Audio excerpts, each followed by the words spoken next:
My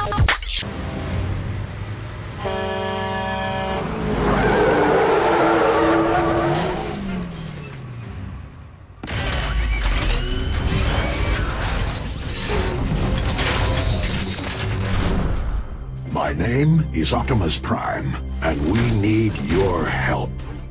I'm a Transformers fan, and as a Transformer fan, I can tell you that Activision and Traveler's Tales' latest rendition of what the Transformers are supposed to be isn't very good at all. In fact, we like to say that it's a little less than meets the eye.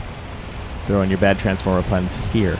The Transformers isn't an all-bad game. I realize there are some actually good points to the game, such as the fact that you can transform into a robot and back to a car or a jet again. And, there is some cool destructibility stuff where you can go around destroying the city, blowing things up, very much like Hulk Ultimate Destruction and other games of that ilk. Unfortunately, what the problem is that Transformers, as for an open-world game, is not really fully realized. You spend a lot of your time going around from mission to mission, point to point, with really little to do in between other than grab very obvious power-ups. Because of this linear structure in what's supposed to be an open world, things get tedious really quickly, where in most games of this type you have 6 or 7 different things you can do at any one time. This, it's pretty much collect whatever your mission is, go to the next one, perform it, and repeat. And in a game like this, where you're supposed to be this all-powerful robot and you're only doing the same 2 or 3 things over and over again, it gets really old fast.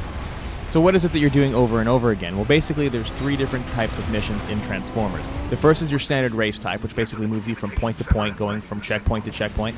And, that's really standard stuff. It reminds us of Burnout in a way, only not as pretty. The second thing you could do is you arrive in an arena-type environment where it's your giant transformed robot against another horde of giant transformed robots, and you basically fight them until all of them are gone. Then the final type of thing you have to do is a mix of the two. So you're either transforming into a car and going from point A to point B, and then fighting a horde of robots and then repeating. It's really all there is to the entire Transformers gameplay formula, and as you can tell, the flexibility is really limited. Perhaps the most amazing thing about how Transformers works is, the best part about being a Transformer is you have all these badass guns and weapons that you can use on the buildings and all the other little things that are around you, but not on the enemies themselves. When you're shooting at a drone or another low-level enemy, it's very inaccurate, does very little damage, and by the time you get to the mid-level bosses or the actual really tough guys, all of them have shields, and the guns are absolutely useless, so you have actually no reason to use them whatsoever. This means that it basically boils down to a brawling match where it's just you versus them in a fist-versus-fist fight, and with very limited combos and 1 or 2 jump moves, that again gets very old very quickly, which seems to be the ongoing theme of the game. If there is a silver lining in every cloud, I'd say that the Decepticons are actually more fun to use than the Autobots. At least when you're playing as the Decepticons, there's a reason to go around smashing and destroying everything outside of just fighting robots. So in those scenarios, when you hop in a helicopter or a jet, or you're playing as Scorponok, it's actually pretty cool to go around and fight all these tanks and army guys who are basically trying to take you out.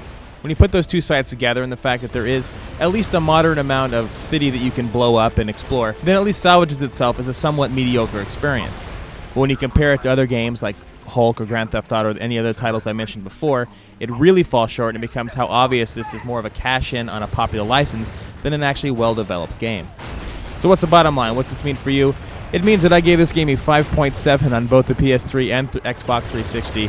And it also means that unless you are really, really into the Transformers and you're looking for a way to just pass time in between funerals, then your time is better spent elsewhere.